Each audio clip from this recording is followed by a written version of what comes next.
아브라함 통해서 우리가 믿음의 사람을 하나님께서 어떻게 응원하고 계시는지, 믿음의 사람, 당신을 응원하시는 하나님의 그 음성을 우리가 계속 귀 기울이고 있습니다. 오늘 6번째 시간으로 오늘 읽었던 말씀을 통해서 아브라함에게 하신 하나님의 말씀을 우리가 좀 같이 붙잡고 싶습니다.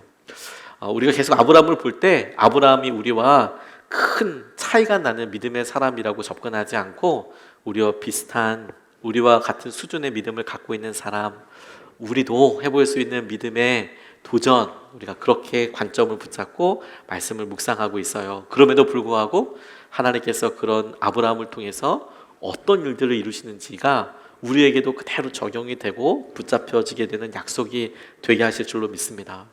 그의 연약한 믿음에 대해서 오늘 하나님께서 어떤 일들을 이루시는지 그 일에 대해서 우리가 같이 보기를 원합니다.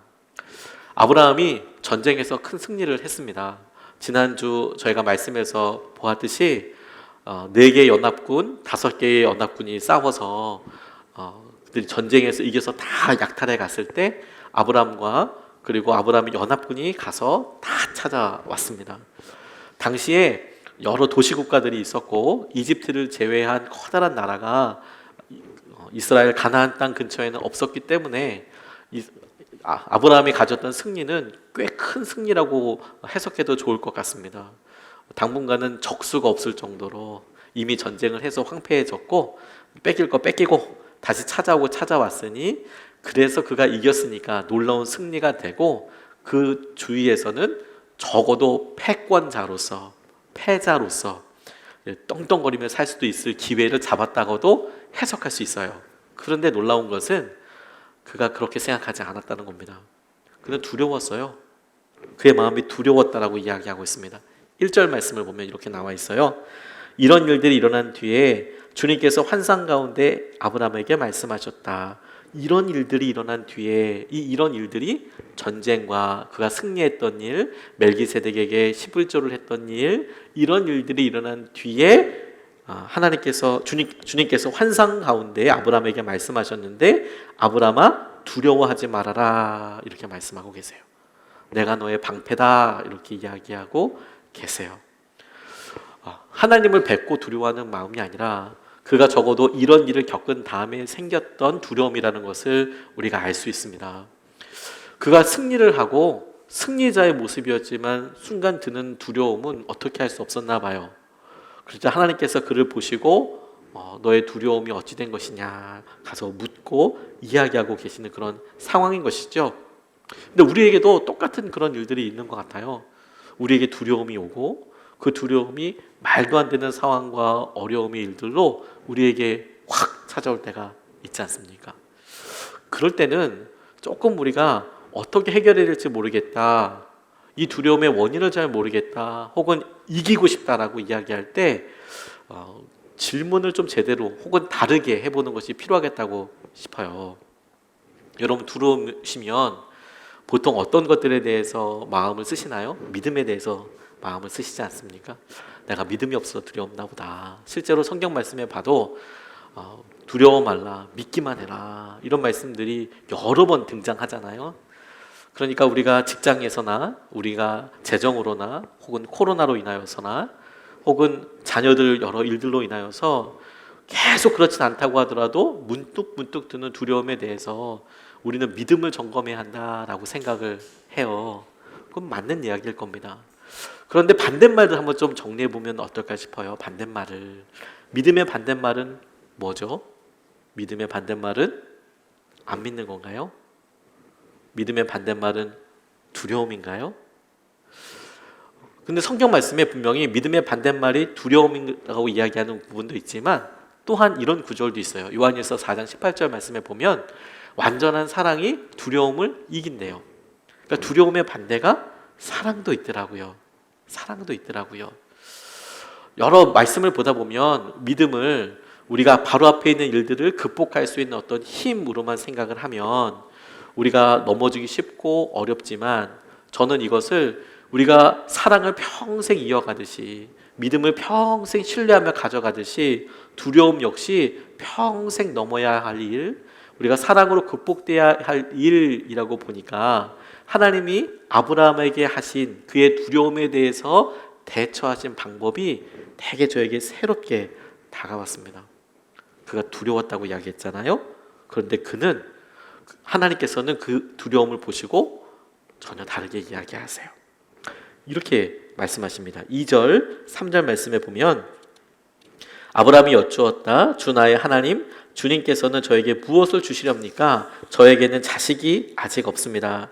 저의 재산을 상속받을 자식이라고는 다마스쿠스 녀석 엘리에셀 뿐입니다. 주님께서 저에게 자식을 주지 않으셨으니 이제 저의 집에 있는 이 종이 저의 상속자가 될 것입니다. 아브라함이 이렇게 말씀드렸다라고 나와 있습니다. 하나님께서 그의 마음 상태가 두려움이 있다라고 오셨는데 그 두려움이 있는 아브라함이 하나님께 반응했던 것을 보니까 제일 먼저 하나님께서 하신 약속에 대한 의심을 질문으로 표현하고 있어요. 승리도 했고요. 그가 재산도 찾았습니다. 그리고 이제 두려워할 것이 없어졌을 거라고 생각을 하는데 오히려 그는 어떤 두려움인지 모르겠지만 짐작컨대 내가 전쟁을 했던 그 나라 왕들이 다시 연합해서 쳐들어올 수도 있을 것이고, 그리고 이제는 나를 어떻게 지켜줄 사람이 누가 있을까? 사람들을 보았을 때는 없어 보일 수도 있을 것 같고, 전쟁이 이렇게 일어나는구나 이런 생각을 했었을 수도 있고, 두려움의 원인과 어떤 이유들인지는 잘 모르겠지만, 원인과 이유는 잘 모르겠지만 그가 두려워했고 그 두려움의 표현이 아브라함에게 어떻게 일어나고 있냐면 의심으로 드러나고 있어요. 하나님께서 그에게 주셨던 약속을 신뢰하지 못하게 되더라. 두려움으로 일어나서 우리에게 일어나는 일이 여러 가지가 있지만 그 중에 오늘 본문에서 아브라함에게 있었던 일은 뭐냐면 의심이었습니다. 주님이 내게 주신 말씀이 믿어지지 않는 거예요. 두려워져요. 내게 이거 지금 제가 잘 가고 있는 거야? 우리가 이렇게 살면 이 마지막도 이 다음도 괜찮은 거야? 두려움에서 의심을 발견하는 경우들이 있겠다고 싶었습니다. 하나님의 약속을 의심하게 돼요.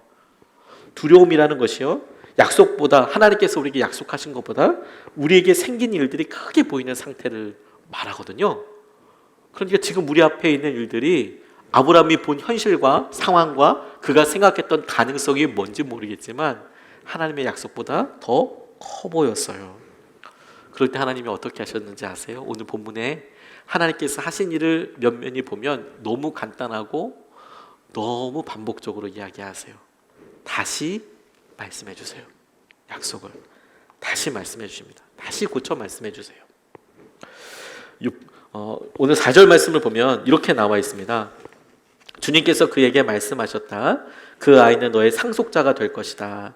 너의 몸에서 태어날 아들이 너의 상속자가 될 것이다. 주님께서 아브라함을 데리고 바깥으로 나가서 말씀하셨다. 하늘을 쳐다보아라. 내가 셀 수 있거든. 저 별들을 세어보아라. 그리고는 주님께서 아브라함에게 말씀하셨다. 너의 자손이 저 별처럼 많아질 것이다. 아브라함이 그의 마음속에 의심이 생겼어요. 그런데 의심이 생겼을 때 그 의심의 방향이 어디냐면 하나님께서 본토 친척 아비 집을 떠나라 하셨던 그 말씀이었어요. 근데 놀라운 건 뭔지 아십니까?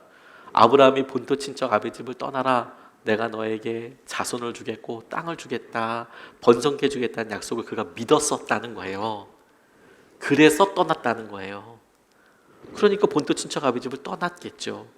그런데 그가 이집트에 내려갔을 때나 롯과 나눠지게 됐을 때나 그의 마음이 흔들릴 때마다 하나님께서는 다시 약속해 주시고 더 구체적으로 말씀해 주십니다. 내가 너에게 자손을 줄 거야. 내가 너에게 자손을 줄 것이고 내가 너에게 땅을 줄 것이다. 오늘 말씀은요, 그가 두려워했어요. 두려워했다는 것이 뭐라고요? 하나님의 말씀과 약속보다 내게 보이는 상황들이 더 커 보였어요. 그런데도 주님께서는 너 믿음이 없구나. 너 왜 그러는 거야? 처음 믿음 어디 간 거냐? 이렇게 물으신 것이 아니라 그에게 나타나셔서 내가 너에게 복을 주어서 내가 너에게 자녀를 줄 건데 하늘의 별처럼 많이 줄 거야. 내가 너에게 땅을 줄 거야. 오늘 읽지는 않았지만 뒤에 본문에서 내가 너에게 땅을 줄 거다. 하나님께서 다시 말씀하시고 고쳐 말씀하고 계세요. 욥기서 33장 14절 말씀에 이렇게 나와 있더라고요. 사실은 하나님이 말씀을 하시고 또 하신다고 하더라도 사람이 그 말씀에 주의를 기울이지 못할 뿐입니다. 우리는 우리의 마음의 상태를 스스로 보고요. 아, 내 믿음이 없다. 내가 왜 두렵나? 내가 이렇게 의심이 있는 것은 무엇인가? 그리고 스스로 점수를 매겨요. 그래서 스스로 점수를 매기고 흔히 우리 스스로가 낙제점을 줘버립니다. 그건 하나님께서 우리에게 하시는 말씀과 마음을 잘 모르기 때문이에요. 모르기 때문이에요. 아이들이 클 때요, 동생이 생기고 그러면 스트레스 받기도 하고 그러잖아요. 스트레스 받고 그러면 아이가 충분히 그렇지 않고 아주 건강하게 자랐는데도 불구하고 평소 때 하지 않던 일들을 안타깝게 해요. 안타깝게. 그리고 그때가 지나면 또 괜찮아지기도 하지만 안타깝게 합니다.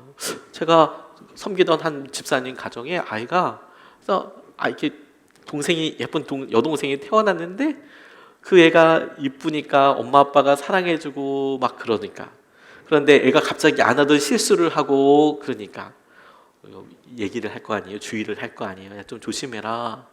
그런데 애가 막 자기 머리를 때리는 거예요. 막 자기 머리를 막 때리면 부모님들이 자지러집니다. 부모님들이 막 자지러져요. 그렇게 하지 마, 그렇게 하지 마. 왜 그래, 왜 그래, 왜 그래, 왜 그래, 왜 그래? 그러라고 하는 거 아니야. 그러라고 하는 거 아니야. 우리에게 주님께서 믿음에 대하여, 우리에게 여러 상황들이 있는 것에 대해서 하나님이 이끌어 가시는 방향과 하나님께서 우리에게 만지고 싶으시고 우리에게 다루고 싶은 영역들이 있을 텐데, 우리는 우리 스스로에게 너무 쉽게 믿음 없다, 나는 안 된다, 이런 생각들을 해요. 다시 하나님은요, 계속해서 반복해서 이야기하고 계세요. 반복해서 한 번 얘기하시고 두 번 얘기하시고. 82세 된 할아버지가요, 45세 된 아들과 45살 된 아들과 창가에 거실에 이렇게 마주 앉아 있었답니다. 그때 우연히 창문 바깥에 까마귀 한 마리가 창가에 나무 위에 앉아 있더래요. 날아왔대요. 그러니까 할아버지가 아버지가 아들에게, 82세 된 아버지가 45세 된 아들에게 물었답니다. 저게 뭐냐? 아들이 대답했대요. 까마귀예요. 까마귀예요, 아버지. 조금 지나니까 아버지가 다시 물었대요. 저게 뭐냐? 아들이 다시 대답했답니다. 까마귀라니까요. 조금 뒤에 또 물었대요. 저게 뭐냐? 아들이 좀 짜증이 났어요. 까마귀라니까요. 글쎄, 까마귀라니까요. 아들의 음성에 이제 아버지가 느낄 만큼 이제 짜증이 섞여 있는 거예요.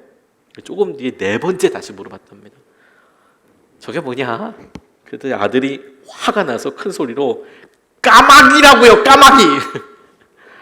그거 말도 이해가 안 되세요? 왜 자꾸만 같은 질문을 반복해서 하시는 거예요?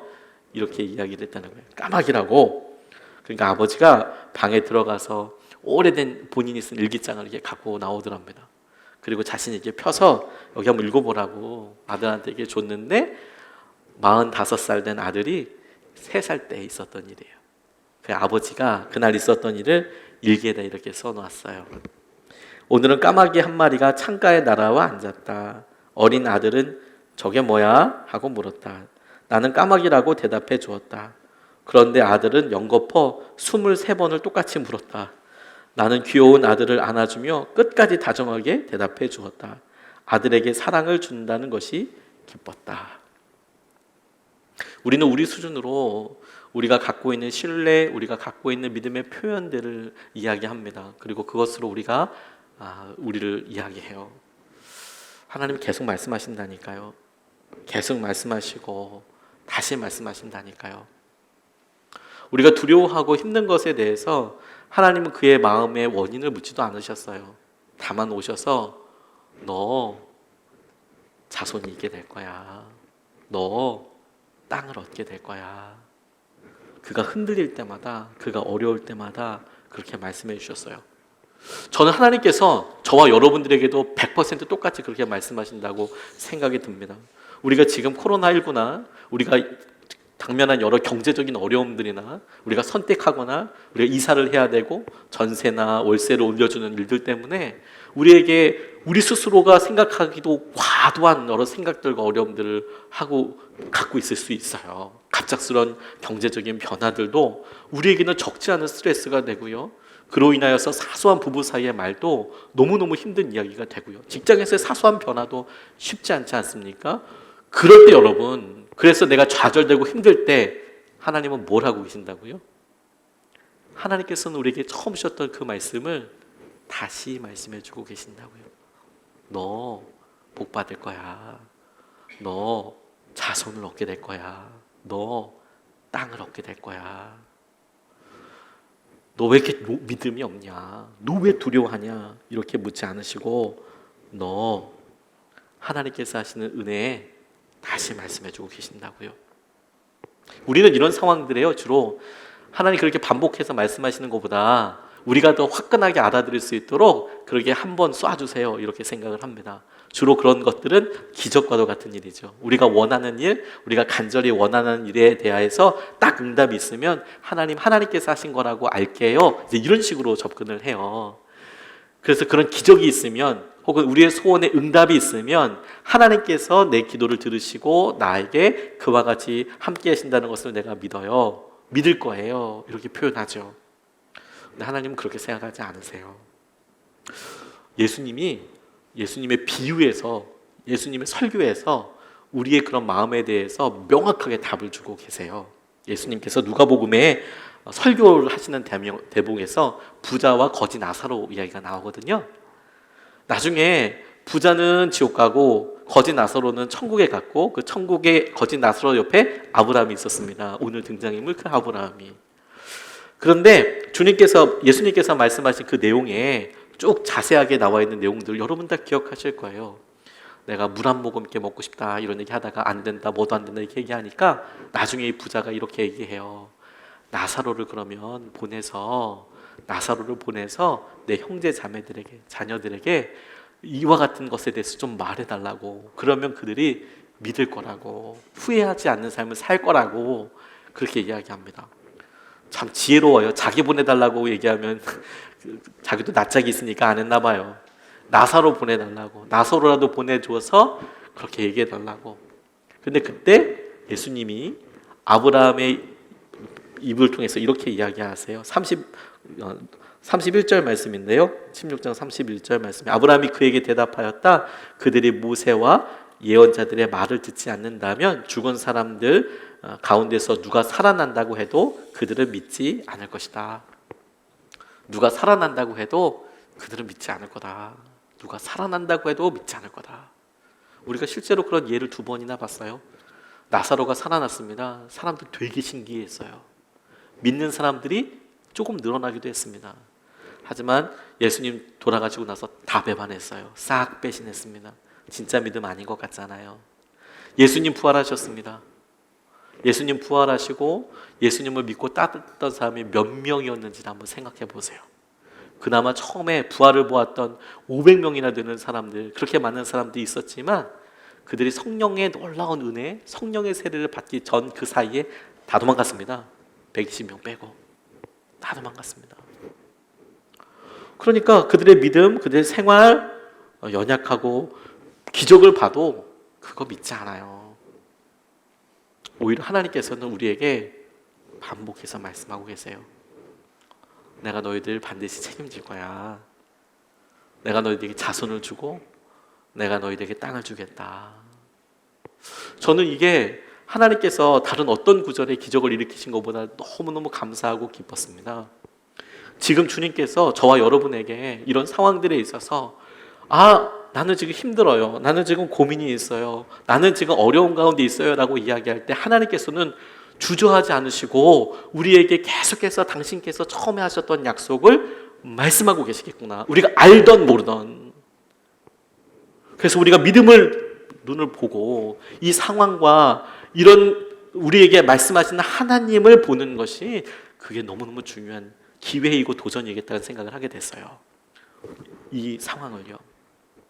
지금 아브라함, 내가 두렵습니다. 어떻게 쳐들어올지 뭐가 있을지 모릅니다 라고 두려워하는 이 상황을 지금 우리말로 표현해보면 이런 거 아닙니까? 그가 지금 염려하고 있어요. 그가 지금 고민하고 있습니다. 그가 지금 잠이 안 와요. 불면증 나왔어요. 그가 지금 내일 어떻게 될지 모르니까 한숨 쉬고 있을 거예요. 그가 자녀들을 어떻게 건사해야 될지 모르고 자기 재산을 어떻게 불려나가야 될지 모르겠어요. 왜? 목초지를 바꾸면 누가 쳐들어올지 어떻게 알아요? 앞으로도 나가지 못하고 뒤로도 가지도 못하고 어떻게 하지도 못해요. 그런 고민 가운데 있을 거예요. 그렇다면 여러분, 하나님이 그렇게 끊임없이 말씀하고 계신다고 할 때 하나님께서는 지금 고민하고 있는 상황, 아브라함에게는 힘든 상황, 어려운 상황을 하나님은 어떻게 여기시고 계실까요? 그게 중요한 질문 아니겠습니까? 아브라함에게 있어서는 그의 심정이 어땠는지는 잘 모르겠습니다. 성경에 자세한 설명은 나와 있지 않습니까? 하지만 두려웠다라는 표현을 봤을 때 우리가 짐작할 수 있는 일들은 다 일어났을 거예요. 그에게는 그게 쉽지는 않았을 거예요. 근데 하나님께서 그에게 있는 그 두려움을 보실 때 그것이 좌절로 끝나지 않고 오늘 그가 하나님께 묻고 하나님께 이야기하고 하나님께서 하신 말씀들에 대해서 귀 기울이는 이런 일들을 보고 하나님께서 전혀 다른 의미로 그것을 보시고 부르시겠다라는 생각을 하게 됐어요. 아브라함에게는 지금 이것이 두려움의 순간이고 고민하는 순간이고 걱정하는 순간이지만 하나님은 그것을 고민의 시간, 걱정의 시간이라고 하지 않고 하나님과의 대화 시간이라고 부르실 거예요. 아브라함은 심령이 힘들고 어렵거든요. 근데 하나님은 그의 마음과 그의 생각이 어떠함과 상관없이 오셔서 그에게 말씀을 건네고 계세요. 그리고 또 말씀을 하세요. 또 이야기를 건네고 계세요. 하나님은 우리가 고민하는 것을 보고 힘드실까, 어려우실까? 하나님이 우리의 믿음을 자라게 하실 때 가장 즐겨 사용하시는 방법이 뭐죠? 두려움 아닙니까? 염려 아닙니까? 그래서 우리 가운데 그럼에도 불구하고 순종하게 하실 때 하나님께 드리는 순종이 더욱 귀하고 값진 열매가 되기도 하지 않습니까?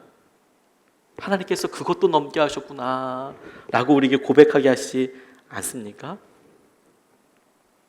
저는 목사가 이렇게 될 때까지 평탄하게 오지 않았습니다. 저희 성도님들 알고 계신 분들도 계시지만 저는 목회자 자녀로 태어났고 자랐고 그래서 그냥 보수적인 장로교 교단에서 이렇게 있었지만 대학 들어가면서 만만치 않게 사춘기를 겪게 됐어요.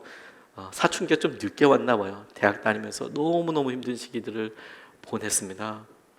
교회도 잘 나가지 않고요.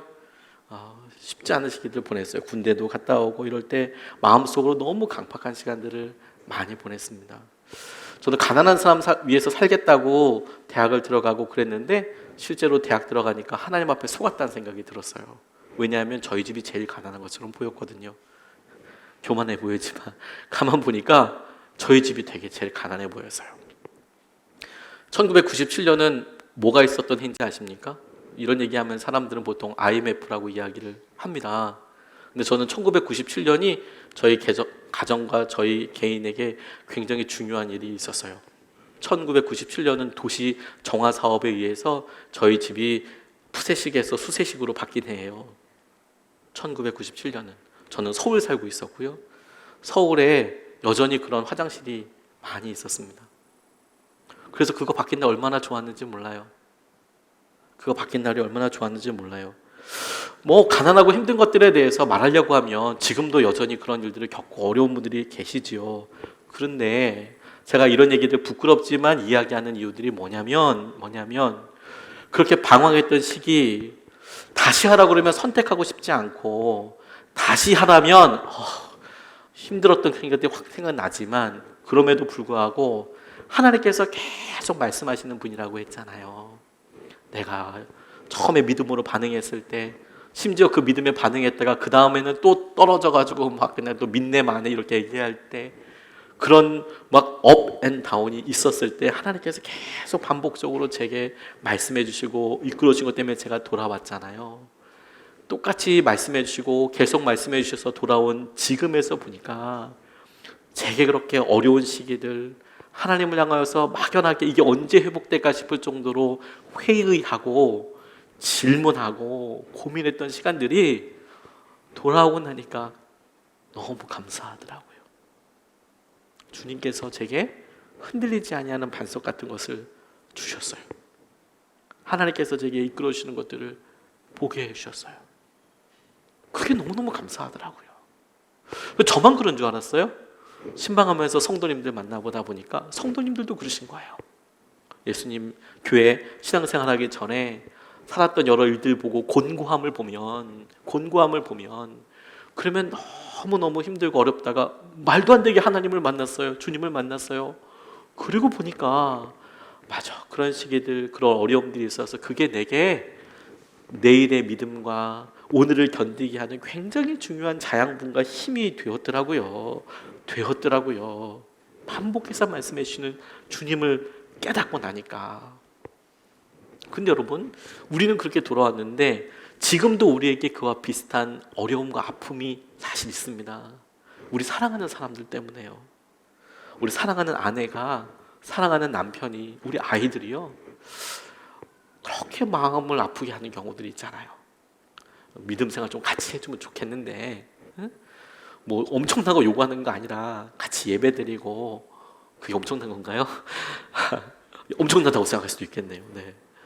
그런 거 좀 원하고 함께 우리가 같이 교제하고, 우리 부모님들 추수감사절 때, 성탄절 때 교회 한번 가자고 이야기를 하는데 참 말을 그냥 뭐 바쁘다 이렇게 얘기해줘도 되는데 그걸 또 굳이 뭐 니들처럼 그렇게 사는데 무슨 뭐 믿음, 왜 또 그게 또 나오는지, 뭐 너나 잘 살고 이렇게 얘기해라 그런 느낌으로 막 그 얘기하고 그러시면 참 이게 사랑이 더 아프고 힘들잖아요. 그럴 때 여러분, 우리 스스로 덜컥 그런 생각을 하는 거예요. 안 바뀌겠다. 우리 아들 안 바뀌겠다. 우리 엄마 안 바뀌겠다. 어느 순간에 그렇게 되면 막 마음이 너무너무 어렵죠. 근데 여러분 생각해 보세요. 우리 인생의 결정권과 우리 인생의 칼자루, 결정해서 딱 끊어버릴 수 있는 칼자루, 누가 주셨었죠? 누가 가지고 계셨었죠? 하나님이 가지고 계셨어요. 그래서 우리들이 여기 돌아와 있잖아요. 근데 우리가 관점과 생각을 내가 너무 사랑하기 때문에, 그 사람을 너무 아끼기 때문에 염려하고 걱정하는데, 그 사람이 말을 딱 결정해서 그 말 때문에 안 돌아올 것 같아, 이런 생각이 들면 너무 좌절되고 힘든데, 가만 생각해 보니까 칼자루를, 결정권을 누가 가지고 계신다고요? 하나님이 가지고 계시잖아요. 하나님이 가지고 계셔서 그의 삶에도 간섭해 주시고, 그의 삶에도 결정을 내리시고, 그의 삶에도 어떻게 하고 계신다고요? 처음에 주셨던 약속을 말씀하시고 또 말씀하시고, 그렇게 말씀하고 계신다는 거예요. 우리가 그 주님을 신뢰하는 거죠.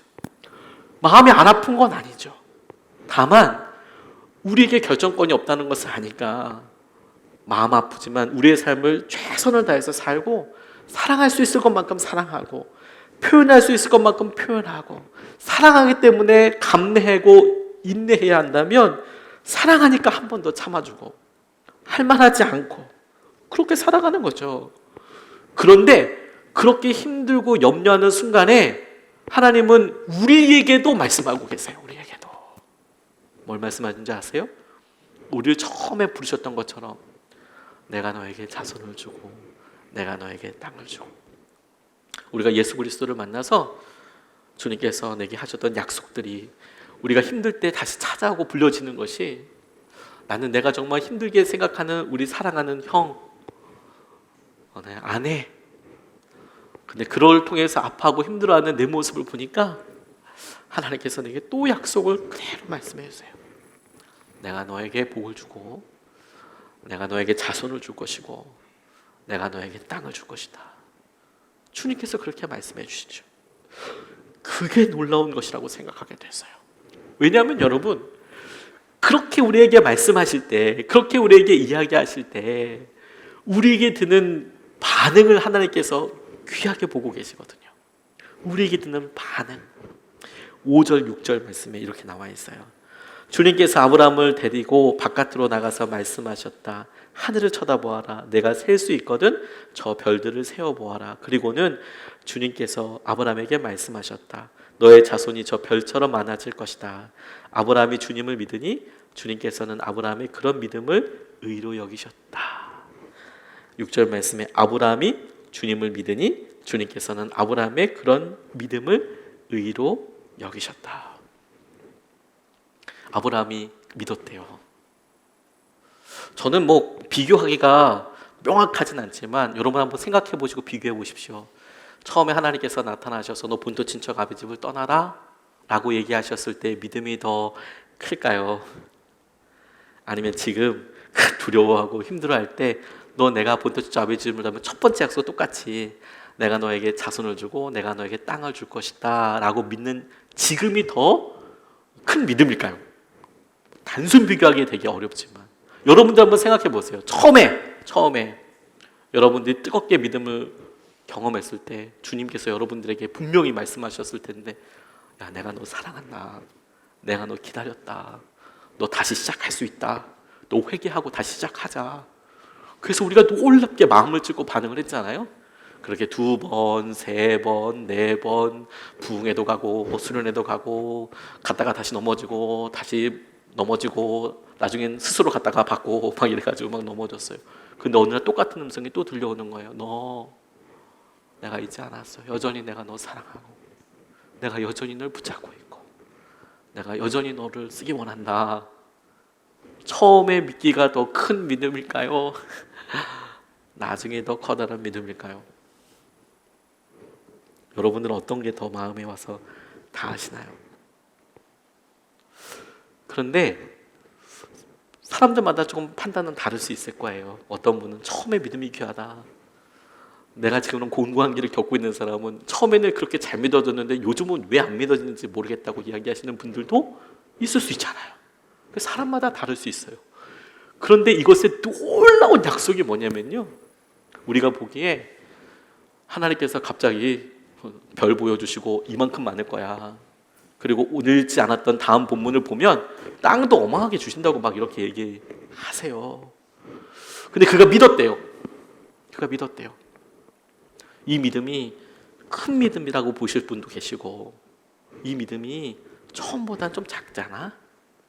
너무 좀 멀리 온 거 아니야? 그렇게 생각할 수도 있지요. 우리가 생각하는 그 믿음이 어떤 것이어도 하나님은 그 믿음을 뭐라고 불러주신다고요? 의라고 여겨주신대요. 나는 연약한데, 나는 부족한데 주님은 그것을 의라고 여겨주신대요. 이것을 우리가 참 되게 귀합니다. 아브라함이 그의 삶에 있어서 내가 믿었고 하나님께서 그 믿음을 의로 여기셨다 한 줄로 나와 있지만 이걸 조금 더 깊이 좀 구분해서 읽고 싶어요. 좀 나눠서. 제가 축구 이렇게 골 기가 막히게 들어가는 거 보는 거 좀 좋아하거든요. 희한하게 휘황스럽게 확 들어가잖아요. 그래서 막 그런 프로 축구들 이렇게 골 들어가는 거 보면 마음도 시원해지고 야, 어떻게 저렇게 골이 들어가냐? 근데 요즘 이렇게 보다 보니까 이제 축구 동호회에서 그렇게 골을 넣는 방법을 유튜브에다가 이제 찍어가지고 올리세요. 그래서 이제 아저씨들이 뭐 인사이드로 차야 된다, 뭐 아웃사이드로 차야 된다, 뭐 그래서 어떻게 차면 이게 한다. 그래서 실제로 찍어가지고 올려주세요. 또 그렇게 골이 또 들어가더라고요. 물론 그렇게 경기할 때 그렇게 넣을 수 없겠죠. 프로 선수들이니까 그렇게 넣겠죠. 근데 이게 하나씩 구분 동작을 하니까 따라해 볼 수 있도록 할 수 있잖아요. 믿음도 그렇지 않겠습니까? 하나님께서 아브라함을 통해서 제게 이렇게 보여주시고 주목하게 하신 게 뭐냐면 여겨주셨다라는 거, 여기셨다, 의로 여기셨다. 히브리어로 찾아보니까 의가 되었다라고 얘기한 게 아니라 의로 여기셨다라고 나와 있어요. 히브리어로 찾아보니까 제대로 된 번역이더라고요. 여기셨다라고 이야기하는 건 뭐냐면 의는 아니에요. 그가 지금 믿은 것이 의로운 건 아니에요. 의롭게 될 거예요. 의롭게 여겨주셨어요, 하나님께서. 저는 여기 하나님의 약속이 있다고 생각하게 됐어요. 시간 차이가 있잖아요. 그게 큰 믿음이든 작은 믿음이든 하나님께서 하신 말씀을 다시 믿었대요. 다시 붙잡았대요. 별 보고. 저는 사실 제 성정에 의하면 별 보고 하는 게 더 안 믿었을 것 같기도 하지만 아무튼 그걸 믿었대요. 하나님은 그걸 보시고 의롭다고 여겨주셨어요. 앞으로 아브라함의 여정에서 어렵고 힘든 거 왜 없겠어요? 왜냐하면 하나님이 몇 번 더 말씀하시거든요. 내가 너에게 복 주고 내가 너에게 똑같은 약속을 지켜주실 거라고. 그런데 주님께서 그런 변화들과 결과들이 있을 때까지는 시간이 필요하잖아요. 시간이 필요한데 하나님께서 그것을 의로 여기셨다는 것은 뭐냐면 너의 믿음이 네가 지금 믿은 그대로 하나님께서 이루실 거야. 그 시간 동안 내가 그걸 이루어 갈 거야. 그리고 마침내 너의 의가 되도록 할 거야. 하나님께서 우리의 믿음을 그냥 땅에 떨어지는 게 아니라 그 믿음이 열매로, 그 믿음이 하나님의 손안에 놀라운 능력으로 되게 하실 것이다라는 약속이 함께 있는 거라고 저는 그렇게 적용하고 붙잡았어요. 선하게 하나님께서 우리가 하신 그 믿음을 의로 여기셨다. 여러분 이거 왜 중요한지 아세요? 우리 가운데 어떤 분들은 참 어려운 시기를 보내잖아요. 그래서 고민하신 분들 계세요. 어젯밤에 월요일날 당장 갚아야 될 여러 일들과 어려움들이 있죠. 오래된 아픔은 뭐 덜 아픈가요? 오래진 채무는 갑자기 든 큰 빚보다 뭐 살만한가요? 그렇지 않죠. 피가 다 바짝바짝 마르죠. 자녀들 당장 말 안 듣고 뛰어나가는 그 놈도 나쁜 놈이지만 오랫동안 속삭이는 놈도 보통 놈은 아니에요. 힘들어요. 또 놈만 있는 건 아니에요. 어렵죠. 어려워요. 그런데 우리가 거기에 대해서 생각하고 고민하고 있단 말이에요. 근데 좌절하지 않고 하나님 그래도 한 번 더 참아볼랍니다. 하나님 그래도 한 번 더 기도해 볼랍니다. 한 번 더 매달려 볼랍니다. 그 정도밖에 믿음이 아닌데 하나님은 어떻게 여기신다고요? 의로 여기시고 그것을 의로 여기시고 의롭다고 여겨주시고 그의 삶에 여전한 당신의 약속과 축복의 길로 그를 인도해 가신다라는 거예요. 그게 놀라운 은혜고 약속 아닙니까? 우리의 믿음이 작아요. 우리 스스로는요 엄청난 사건처럼 우리가 주님을 처음 만났을 때처럼 은혜가 빵 터지고 눈물이 빵 터지고 삶이 막 팍팍팍 정리되고 그렇게 순종도 할 수 있고 결단도 할 수 있고 그걸 어떤 삶의 매듭으로 붙잡고 그게 중요해 라고 생각하지만 하나님은 우리 안에 있는 믿음이 중요해 라고 이야기하고 계세요. 그것이 처음보다 훨 못해 보이고 본토 친척 아비집을 떠날 만큼의 그런 새로움도 아니고 활력도 아니고 지금은 두려워서 밤잠도 못 자고 힘들어하는 그런 가운데라도 아브라함이 보였던 믿음이 도대체 얼마나 건지 모르겠지만 하나님은 그것을 의라고 여기셨어요. 처음에 그가 떠날 때도 그렇게 얘기해 주지 않으셨어요. 그리고 여러분 그 마음이 지금 저와 여러분들에게 똑같이 적용되고 똑같이 바라보고 계시는 거예요. 그게 기쁨이고 충만함이죠. 우리의 믿음을 보시고 하나님은 어떤 일을 이루실지 기대하고 고민하게 되는 거 아니겠습니까? 제가 힘들고 어려울 때요 고민하고 걱정할 때 고민하고 걱정하는 제 모습이 저를 더 무너뜨리는 경우들이 있었어요. 하지 말아야 될 여러 일들에 대해서 제가 안 하겠다고 결정하고 했던 여러 일들에 대해서 어느 순간에 넘어가 있는 것들을 보고 그냥 안 되나 보다 제가 저 스스로 생각하는 때도 있었어요. 그래서 결단하죠. 이겨보겠다고 근데 저 정말 많이 넘어졌어요. 다시 무너지고 또 다시 무너졌어요. 결단한 숫자보다 무너진 횟수가 아무튼 셀 수도 없어요. 그런데 주님께서 제게 오늘 말씀을 통해서 말씀해 주시기를 제가 도저히 넘어질 것 같아서 이렇게 살면 안 될 것 같아서 고백밖에 한 거 없는데요. 주님은 그런 상황들을 의롭다고 봐주셨더라고요. 다시 넘어졌는데 세상에 다시 넘어져서 다시 이야기하는데 하나님은 그런 것들을 의롭다고 봐주셨더라고요. 그리고 아주 조금이지만 저를 그렇게 바꾸어 가셔서 저를 이렇게까지 만들어 주셨더라고요. 제 삶에요 어렵고 힘든 일을 만날 때가 있습니다. 목회자여도 그러면 떠오르는 장면들이 있어요. 돌아가는 어떤 마음의 고향이랄까 그러면 좋은 때가 생각나지 않습니다. 저 선한목자교회 있을 때 참 좋고 행복했어요. 목사님께 사랑도 많이 받고 뭐 여러분들도 다 아시겠지만 같이 동력하면서 저 되게 기쁘고 좋았어요. 근데 그때 생각은 잘 나지 않아요. 뭐 다른 뭐 억하심정이 있었던 건 아니고 제가 주로 생각나는 것은요, 저 정말 힘들었을 때 생각납니다. 저희 집이 고3 때 정말 제일 힘들었어요. 고3 때 저희는 몇 번 말씀드렸지만 상가 건물에 칸막이에서 살았다 했잖아요. 저희 아버지 처음에 개척했을 때는 저는 지금 감리교회 목사잖아요. 저희 아버님 합동층 목사인데 장로교회 다녀보신 분들은 아시겠지만 십자가 없어요. 십자가가 교회 안에 없어요. 우상이라고 없어요. 그런 아주 강성인데 다녔어요. 드럼 들어온 날 싸웠다니까요. 지금 성도님들이 어떻게 딴따라악기가 교회 들어오냐고 막 난리가 난 적이 있었어요. 아무튼 그럼 그런 장로교회 뒤에 비로드천이 있거든요. 비로드천 뭔지 아시는지 휘장이 있어요 앞에. 저희 사택이 그 뒤였어요. 천막 뒤. 예전에 이중섭 화가가 썼던 조그만한 방 나오더라고요. 거기에 2인용 전기 매트나 깔 수 있을까 싶은 만한 그런. 제가 기억나는 게 그 고치 이렇게 세모여서 그 2인용 매트를 접어서 깔아야 됐었어요. 접어서. 그런데 저희 부모님이 당신 저희가 어렸잖아요. 누나가 또 아프기도 했고 그러니까 거기가 아랫목이라고 전기 매트가 아랫목이라고 저랑 저희 누나랑 그쪽에 많이 걸치게 해주시고 저희 아버님이랑 저희 어머님은 항상 운목에서 다시 말해서 전기 매트 바깥에서 그렇게 주무시곤 했었어요. 저 그런 거 선택하지 않았습니다. 저는 제가 지금 목사이지 제가 태어날 때는 목사는 아니었거든요. 저는 목사의 자식이었죠. 조금 더 목사집 아들이었어요. 사실 별로 그런 거 저 원하지도 않았고 선호하지도 않았습니다.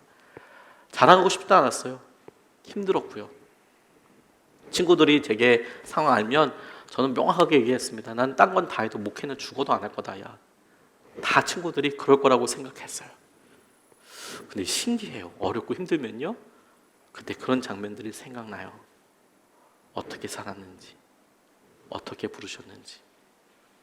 저 그때 불평만 하고 살았어요. 많이 힘들었고요.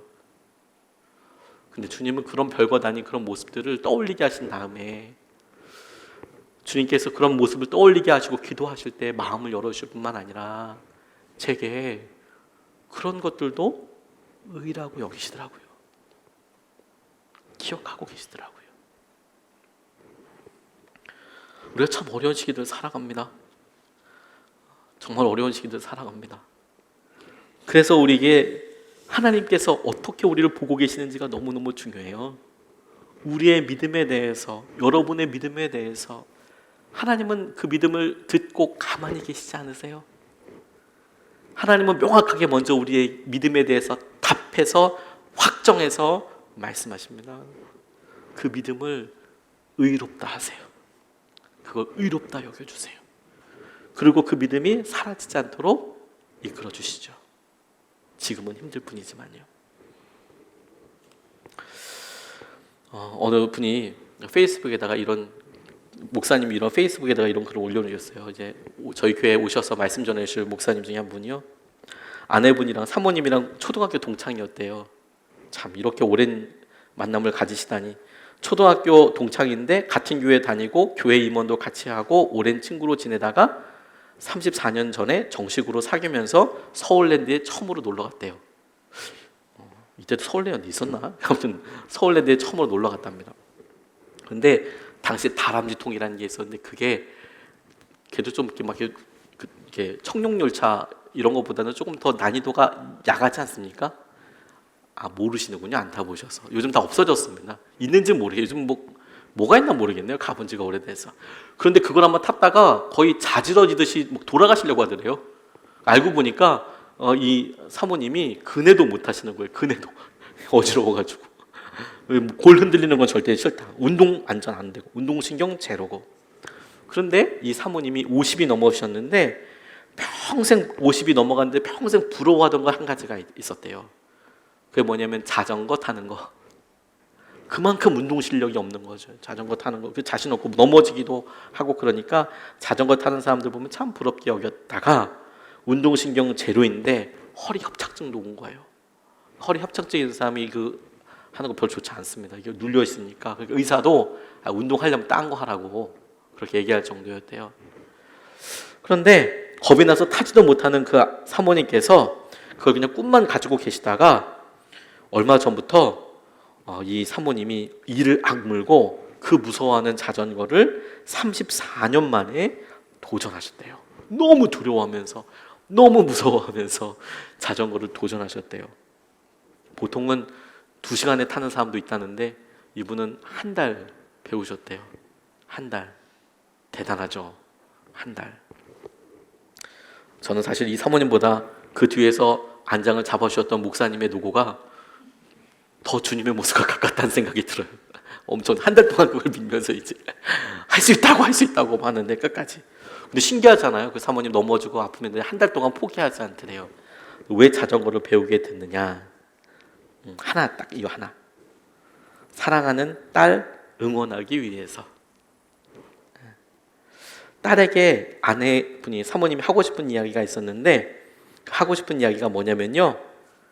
그까이 거 세상 겁먹지 말래. 그까이 거 세상 겁먹지 마라. 그까이 거 세상 겁먹지 마라. 그까이 거 세상 겁먹지 마라. 그 이야기를 꼭 해주고 싶은데 본인이 일단 내가 자전거를 배우면서 해주고 싶다고 이렇게 생각을 했나 봐요. 엄마도 그까이 거 한번 해보겠다. 34년 만에 수건을 엄마도 한번 해보겠다. 너 겁내지 마. 그래서 배웠다는 거예요. 허리가 얼마나 아픈지 딸도 잘 알아요. 무서움 누구보다 많다는 거 몇십 년 동안 겪었잖아요. 엄마가 어떻게 했는지. 운동신경 얼마나 없는지도 잘 알아요. 근데 벌벌벌 떨면서 자전거에 도전하는데 이 목사님이 사모님에게 자동차 운전도 가르쳐봤고 한글 문서도 가르쳐봤는데 진짜 어려운 시기였다고. 할 수 있을까? 이렇게 생각을 하는데 넘어지고 무릎 까지고 근데 끝까지 포기하지 않더래요. 딸 보여준다고. 그리고 드디어 사모님이 새처럼 아스팔트 위를 훨훨 스스로 날아 올라가셨대요. 그거 날았다는 얘기가 아니라 자전거를 탔다는 거예요. 그걸 이제 이렇게 문학적으로 표현하셨더라고요. 그리고 본인도 흥분이 됐는지 마구마구 소리를 지르시대요. 간다! 막 이렇게 와 된다! 간다! 와 이게 막 가는 거죠. 그렇게 흥분하시다가 다시 꽈당 넘어지는데 그래도 웃으시더래요. 자기가 해냈다고. 이분이 그날 이렇게 쓰셨어요. 아내는 평생 못하고 하늘에 갈 것 같은 자전거를 오늘 드디어 탔습니다. 새로운 도전을 자기 같은 겁쟁이도 할 수 있다는 마음으로 도전에 이루어냈습니다. 우리 부부가 사랑하는 딸에게 몸으로 해주고 싶은 것은 세상의 도전, 그까이 거 겁먹지 말고 해보자 입니다. 그까이 거 한번 해보자. 넘어지면 다시 달리면 되지. 일어나면 되지. 넘어지는 것이 무서워 도전 안 하면 평생 자전거 못 타는 것처럼 넘어져도 도전하고 또 도전하다 보면 탈 수 있다고 이야기해주고 계십니다. 주님께서 우리에게 반복적으로 이야기하시는 것은 우리가 반드시 그렇게 될 사람들이기 때문이에요. 하나님은 딱 믿고 계신다니까요. 하나님은 딱 믿고 계세요. 그러니 오늘 우리가 믿음의 눈으로 하나님의 눈으로 우리를 봐야 해요. 하나님께서 의롭다 하신 것을 우리가 악하다고 이야기하면 안 됩니다. 하나님은 우리의 아주 작게 보이는 그 믿음을 의롭다 여겨준다고 말씀하셨는데 우리가 스스로 이 믿음이 능력 없는 것이다 이렇게 말하면 안 됩니다. 오히려 오늘 주님께서 우리에게 원하시는 작은 믿음의 도전들을 까이거 한번 해보는 거죠. 까이거 다시 한번 결단해 보는 거죠.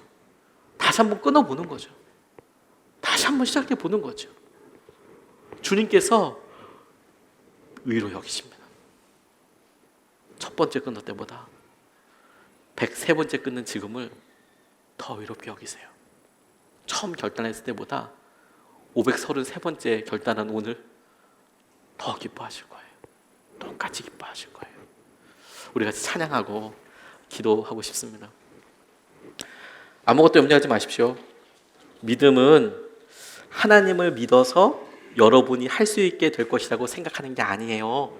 다시, 믿음은 여러분들이 하나님을 믿어서 여러분이 무언가를 할 수 있게 되는 것이 아니에요. 믿음은 하나님을 믿어서 그분이, 하나님이 하실 수 있는 것을 신뢰하는 거예요. 우리가 믿었는데 하나님께서 왜 그 일을 안 오시나 이렇게 생각할 때, 하나님께서 당신을 통해, 우리를 통해 그 일을 안 이루시는 것처럼 보이는 것 뿐이에요. 그리고 그건 믿음도 아니에요. 우리가 하나님을 믿으면, 의지하면 하나님이 그 일을 이루세요. 전능하신 주님이 그 일을 이루세요. 네, 찬양하겠습니다.